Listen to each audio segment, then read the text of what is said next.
واصحابہ وبارک وسلم وصلی علیہ۔ بسم اللہ الرحمن الرحیم۔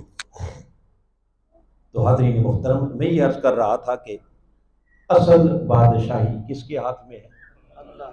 اور وہ عارضی طور پر، آزمائش کے طور پر، امتحان کے طور پر بندوں کو پرکھنے کے لیے، آزمانے کے لیے طاقت بھی دیتا ہے، بادشاہی بھی دیتا ہے، مال بھی دیتا ہے، دولت بھی دیتا ہے، مگر جب کوئی سرکشی اور بغاوت میں حد سے آگے نکل کر زبان سے دعویٰ کرے یا نہ کرے، مگر جب وہ پریکٹیکلی خدا بننے کی کوشش کرتا ہے تو خالق کائنات پھر اسی لمحے اس کی اکڑی ہوئی گردن کو اپنے دربار میں جھکا لیتا، اپنی قدرت کاملہ کے ساتھ اسے اپنے سامنے۔ آئیے فرعون کی تاریخ قرآن نے بیان کی کہ اس نے بڑے بڑے دعوے کیے اور اسے اپنی طاقت پر بڑا گھمنڈ تھا، بادشاہی پر بڑا ناز تھا، مگر خالق کائنات نے اسی کو جب دریا کی موجوں میں پھنسا دیا، حضرت سیدنا موسیٰ علیہ السلام بنی اسرائیل کو لے کر آگے نکل گئے، اور جو ہی فرعون دریا کے درمیان میں پہنچا، اللہ پاک نے دونوں طرف سے پانی کو آپس میں ملا دیا۔ جب اسے سامنے موت نظر آئی، دیکھا کہ اب یہاں سے بچنے کا کوئی امکان نہیں ہے، تو وہی جو کل تک کہتا تھا انا ربکم الاعلی، اب نیل کی موجوں میں پھنس کر وہاں کہنے لگا کہ میں اس خدا پر ایمان لایا ہوں، آمنت بہ بنو اسرائیل، آج اس اللہ کے سامنے جھکتا ہوں جس خدا پر بنی اسرائیل ایمان لائے تھے، اب مان بیٹھا، مگر آواز آئی بدبخت اب تیرے ماننے کا کوئی فائدہ نہیں، اب وقت گزر گیا۔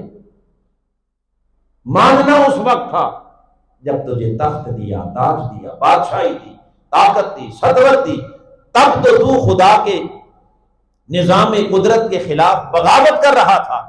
آج جب پھنس گیا اس مشکل گھڑی میں، جب موت آنکھوں کے سامنے آ گئی، تو اب اس رب پر ایمان لائے یا نہ لائے، تیرا یہ ایمان تجھے فائدہ، ایمان تو فائدہ نہیں دے گا، مگر وَهُوَ عَلَىٰ كُلِّ شَيْءٍ قَدِيرٌ، وہ اپنی قدرت کاملہ دنیا کو دکھانا چاہتا ہے کہ دیکھو میں جب چاہوں بڑے سے بڑے مغرور متکبر اور بڑے سے بڑے سرکش اور باغی کو جب چاہوں جہاں چاہوں اپنے سامنے جھکا دیتا۔ تو یہ ہے اس کی بادشاہت مطلقہ۔ لہذا بندہ، اس کے پاس اقتدار چھوٹا ہو یا بڑا ہو، اختیار کم ہو یا بولیے زیادہ ہو، اس کے پاس اپنے گھر کی حکمرانی ہو، محلے کی حکمرانی ہو، مسجد کی حکمرانی ہو، اپنے شہر کی حکمرانی ہو، یا کسی سلطنت کی حکمرانی، وہ کہیں بھی یہ نہ بھول پائے کہ میں کچھ ہوں، بس اس کا دھیان اس طرف رہے لہو ملک السماوات والارض، اصل حاکم وہی ہے، یہ جو کچھ میرے پاس اختیار ہے، اقتدار ہے، طاقت ہے، یہ سب اس کا، بولیے، اور دیا کس لیے ہے؟ جب تک اس نے دے رکھا ہے میں اس کے سامنے امتحان میں، آزمائش میں ہوں۔ وہ دیکھنا چاہتا ہے کہ میرے دیے ہوئے اس اختیار کو وہ میری مرضی کے مطابق استعمال کرتا ہے یا میری مرضی کے خلاف استعمال کرتا ہے۔ تو حضرین محترم، پھر اس کی بادشاہی صرف انسانوں تک نہیں، حیوانوں تک نہیں، زمینوں تک نہیں، بلکہ آسمانوں تک نہیں، بلکہ اس سے بھی اوپر ملکوت بھی اس کی بادشاہی میں، جبروت بھی اس کی بادشاہی میں، لاہوت بھی اس کی بادشاہی میں، عرش اور کرسی بھی اسی کی بادشاہی میں، حتیٰ کہ لا مکان تک، جہاں تک اس کائنات کا کوئی ایک ذرہ بھی موجود ہے، ہر شے رب کائنات کی اس بادشاہی کے تابع۔ یہ تو ہے اس کی بادشاہت مطلقہ۔ اور آگے خالق کائنات نے اپنے وسیع تر اختیارات کا بیان کرتے ہوئے فرمایا یحیی و یمیت، لوگوں میں صرف عام بادشاہوں کی طرح بادشاہ نہیں ہوں، بلکہ میں زندگی کا بھی مالک ہوں اور موت کا بھی، جسے چاہوں زندگی عطا کر دوں اور جسے چاہوں موت عطا کر دوں۔ اب یہ زندگی اور موت کے مالک ہونے میں در حقیقت اپنے بندوں کو اس طرف متوجہ کر رہا ہے کہ لوگوں یہ جو زندگی تمہیں دی یہ بھی میری دی ہوئی امانت ہے. میری دی ہوئی کیا ہے؟ بولیے امانت ہے. اور اس امانت میں خیانت، بولیے خیانت نہ کرنا. یہ میری امانت ہے، یہ میری مرضی کے مطابق اسے استعمال کرنا. اور اس کے بعد تمہیں موت دوں گا، لیکن اس موت کو فنا نہ سمجھنا. یہ نہ سمجھنا کہ بس موت آئی اور اینڈ ہو گیا، ہر شے ختم ہو گئی، اس کے بعد آگے کچھ نہیں. فرمایا یحیی و یمیت، جس نے تمہیں اس موت سے پہلے زندگی دی تھی وہی رب اس مرنے کے بعد تمہیں دوبارہ زندگی دے گا. اس کو قرآن مجید کی سورہ بقرہ میں اللہ نے بیان کیا. کیف تکفرون باللہ، لوگوں تم اس اللہ کا انکار کیسے کر سکتے ہو. وکنتم امواتا، حالانکہ تم اس دنیا میں آنے سے پہلے بھی مردہ تھے، حالت موت میں تھے. فاحیاکم، اللہ نے تمہیں یہ زندگی عطا کی. ثم یمیتکم، اس زندگی کے بعد پھر وہ تمہیں موت عطا کرے گا. ثم یحییکم، اور اس مرنے کے بعد پھر تمہیں دوبارہ زندگی عطا فرمائے گا. ثم الیہ ترجعون، اور اس زندگی کے بعد پھر تمہیں بالآخر قیامت کے دن اللہ کی بارگاہ میں پیش کیا جائے گا، حاضر کیا جائے گا. اس کا مطلب یہ ہوا کہ یہ عارضی زندگی اس کا مالک بھی اللہ، اس کے بعد موت دینے والا بھی کون؟ وہ اختیار بھی اسی کے ہاتھ میں. اور اس موت کے بعد پھر نئی زندگی عطا کرنے والا کون؟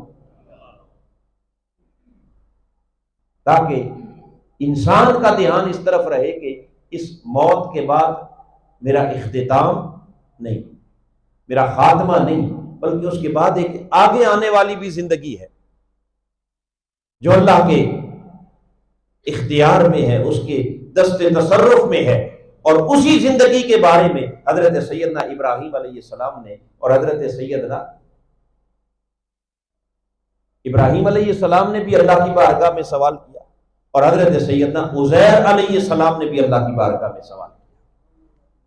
آئیے قرآن مجید کی سورہ بقرہ کے اندر حضرت عزیر علیہ السلام کے واقعہ کو خود اللہ پاک نے بیان کیا کہ آپ ایک سفر پر جا رہے تھے، اور دوران سفر آپ کا گزر ہوا ایک ایسی بستی سے کہ جس بستی کے تمام لوگ مر چکے تھے. وَهِيَ خَاوِيَةٌ عَلَىٰ عُرُوشِهَا، بستی تباہ و برباد ہو چکی تھی، اس کے گھر بھی اپنی چھتوں سمیت گر چکے تھے، بوسیدہ ہو چکے تھے، اور وہاں کسی کا نام و نشان موجود نہیں تھا. بستی اجڑ چکی تھی، تمام لوگ موت کے گھاٹ اتر چکے تھے. حضرت سیدنا عزیر علیہ السلام نے وہاں سے گزرتے ہوئے دل میں خیال آیا کہ باری تعالیٰ تیرا وعدہ ہے کہ تو زندگی کا بھی مالک ہے اور موت کا بھی مالک ہے، اور تیرا یہ بھی وعدہ ہے کہ مارنے کے بعد دوبارہ پھر زندہ کرے گا. نبی تھے، ان کے دل میں یہ آرزو پیدا ہوئی کہ باری تعالیٰ تو بے شک مارنے کے بعد زندہ کرے گا، مگر یہ جو لوگ موت کے گھاٹ اتر چکے اور جن کی بستی تباہ اور برباد ہو چکی، اے باری تعالیٰ مجھے ذرا عملاً دکھا تو صحیح کہ تو مارنے کے بعد زندہ کیسے کرے گا. مارنے کے بعد زندہ کیسے کرے گا؟ اس پر اللہ پاک نے فرمایا کہ میرے پیغمبر آ، میں تجھے اپنی قدرت کا نظارہ کرواتا ہوں، اپنی قدرت کا، تاکہ تجھے معلوم ہو جائے کہ میں مارنے کے بعد کیسے زندہ کروں گا. اب یہ منظر دکھانے کے لیے خالق کائنات نے فرمایا میرے پیغمبر عزیر کسی اور کو جو میں نے زندہ کر کے دکھانا ہے تو کیوں نہ یہ سارا کام تیرے ہی وجود پر کرتا ہوں، پہلے تجھے مارتا ہوں پھر تجھے زندہ کروں گا. پہلے تجھے ماروں گا اور پھر تجھے، تاکہ تجھے پتا چلے کہ موت کیسے آتی ہے، اور پھر پتا چلے کہ موت کے بعد دوبارہ زندگی کیسے آتی ہے. اب یہ کوئی حکایت، روایت، قصہ، کہانی نہیں، یہ رب کا قرآن ہے. اور قرآن کہتا ہے فَمَاتَهُ اللَّهُ مِئَةَ عَامٍ، اللہ رب العزت نے اپنے پیغمبر کو مشاہدہ کروانے کے لیے ان پر موت طاری کر دی۔ کیا طاری کر دی؟ موت۔ اور کتنے عرصے کے لیے موت طاری کی؟ 100 عام، 100 سال کے لیے۔ کتنا زمانہ؟ 100 سال حضرت عزیر علیہ السلام حالت موت میں چلے گئے، ظاہری وفات ہو گئی، اور 100 سال کے بعد قرآن کہتا ہے کہ اللہ پاک نے دوبارہ انہیں پھر زندہ کیا۔ 100 سال کے بعد انہیں جب دوبارہ انہیں زندگی عطا کی، تو زندہ کرنے کے بعد اللہ نے اپنے نبی حضرت عزیر سے پوچھا، قال کم لبثت، اے عزیر بتا تو نے اس بستی میں کتنا وقت گزارا؟ اب مشاہدہ جو کروانا ہے نا، مرنا کیسے ہے اور جینا کیسے ہے، تو فرمایا یہاں کتنا وقت گزارا ہے آپ نے؟ تو حضرت عزیر علیہ السلام نے جواب دیا، لبثت یوما او بعد یوم، باری تعالیٰ مجھے یوں لگتا ہے کہ جیسے ایک دن یا ایک دن کا بھی کچھ حصہ، ایک دن کا بھی۔ جبکہ قرآن کیا کہتا ہے؟ رب نے فرمایا قال بل لبثت 100 عام، عزیر تو نے یہاں ایک دن نہیں، یہاں تو 100 سال تو نے گزارے ہیں حالت موت میں۔ مگر جو پہلی بات قابل غور ہے وہ یہ کہ 100 سال حالت موت میں گزرنے کے باوجود جب پیغمبر کو نئی زندگی ملی اور اللہ نے پوچھا کتنا وقت گزارا ہے، تو کیا کہا؟ اب بولیے کیا کہا؟ ایک دن یا ایک دن کا بھی کچھ حصہ۔ اب وہ ایک اجڑی ہوئی ویران بستی کے اندر حالت موت میں پڑے رہے، کتنا زمانہ؟ 100 سال۔ 100 سال انسان اگر کہیں پڑا رہے تو صاف ظاہر ہے کہ ان کا یہ جو جواب تھا ایک دن یا ایک دن کا کچھ حصہ، اس کا مطلب یہ ہے کہ اگر تو کچھ وقت انسان کھلے آسمان کے نیچے، 100 سال تو دور کی بات ہے، کوئی 4 دن بھی باہر پڑا رہے، جہاں گرمی بھی ہو، سردی بھی ہو، بارش بھی ہو، آندھی بھی ہو، طوفان بھی ہو، مٹی بھی اٹھتی ہو، اسے 4 دنوں کے بعد اپنا اندازہ ہوتا ہے، بے شک بے ہوش بھی پڑا ہے مگر ہوش میں آئے تو اسے اتنا اپنے آپ کو دیکھ کر تو اندازہ ہوتا ہے نا کہ میں کتنے دنوں سے یہاں پڑا ہوں، یا نہیں ہوتا؟ بولیے جی۔ لیکن نبی کیا کہہ رہا ہے کہ ایک دن یا ایک دن کا آدھا دن یا دن کا چوتھائی حصہ میں نے گزارا ہوگا۔ یہ جواب کیوں دیا اللہ کے نبی نے؟ اس لیے کہ جب آپ دوبارہ اللہ نے آپ کو زندہ کر کے اٹھایا تو آپ نے اپنے وجود کی طرف جب دیکھا تو 100 سال گزرنے کے باوجود آپ کو اپنے اندر کوئی چینج نظر، کوئی تبدیلی نظر، پتا چلا کہ 100 سال حالت موت میں کھلے آسمان کے نیچے اللہ کا نبی موجود رہا، مگر اس حالت موت میں بھی خدا نے اپنے پیغمبر کی اتنی حفاظت کی کہ 100 سال گزرتے ہوئے اپنے نبی کے لباس کو بھی میلا نہیں ہونے، لباس میلا، بولیے، ورنہ 100 سال کی آندیاں، بارشیں اور طوفان اور دھوپیں، اور اس کے بعد پھر کوئی یہ کہہ سکتا ہے کہ بھئی ایک دن گزارا؟ بولیے، یہ تبھی کہہ رہا ہے کہ 100 سال گزرنے کے باوجود ان کے کپڑے بھی میلے، جی، یہ شان اللہ دکھانا چاہ رہا ہے کہ دیکھو میرے پیغمبر کی شان یہ ہے کہ اگر وہ اس پر موت بھی طاری کر دوں اور 100 سال بھی گزر جائیں تو میرے پیغمبر کا لباس بھی میلا، اسے ایک دن کے گزرنے کا بھی احساس نہیں ہوتا۔ اب خالق کائنات نے فرمایا کہ میرے عزیر میں نے ایک دن یا ایک دن کا حصہ نہیں بلکہ کتنا، 100 سال گزارے، اور 100 سال کے گزارنے کا ایک نظارہ اور ایک مشاہدہ اللہ نے اور کروایا، بلکہ 2 مشاہدے اور کروائے۔ اب کہا اچھا اپنا وجود تو تم نے دیکھ لیا، اب ذرا رب کائنات نے فرمایا فانظر الی طعامک و شرابک، اے میرے نبی ذرا اپنے کھانے پینے کی طرف دیکھ. چونکہ مسافر تھے نا، سفر کی عالم میں تھے، تو اپنے ساتھ کچھ کھانے کا سامان لے کے آئے. تو اللہ پاک نے فرمایا اپنے کھانے پینے کی طرف دیکھ.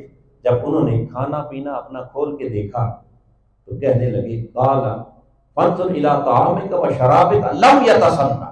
قرآن کہتا ہے کہ وہ کھانا بھی باسی نہیں ہوا، اسی طرح تر و تازہ تھا. کھانا بھی کیا تھا؟ تر و تازہ، اسے باسی بھی نہیں ہونے دیا 100 سالوں میں.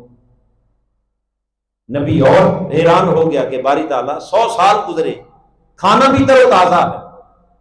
اب رب کائنات نے فرمایا فانظر الی حمارک، اب اپنی سواری کی طرف دیکھ، اپنی جس پر سوار ہو کے آئے تھے اس جانور کی طرف دیکھ. جب ادھر مڑ کے دیکھا تو وہ مر کر گل سڑ کے اس کی ہڈیاں بھی خاک میں مل چکی. خالق کائنات نے فرمایا میرے نبی بس یہ ہے میری قدرت کاملہ، وَهُوَ عَلَىٰ كُلِّ شَيْءٍ قدیر، کہ چاہوں تو یوں ایک آن میں موت طاری کر دوں، اور چاہوں تو 100 سال موت کی حالت میں رکھنے کے بعد دوبارہ زندگی عطا کر دوں، چاہوں تو 100 سال گزرنے کے باوجود کھانے کو باسی نہ ہونے دوں، اور چاہوں تو انہی 100 سالوں کے اندر آپ کی سواری کو گل سڑ کے وہ خاک میں مل جائے اور اس کا نام و نشان بھی باقی نہ بچنے دوں. یہ اس کی شان قدرت ہے. وَهُوَ عَلَىٰ كُلِّ شَيْءٍ قدیر.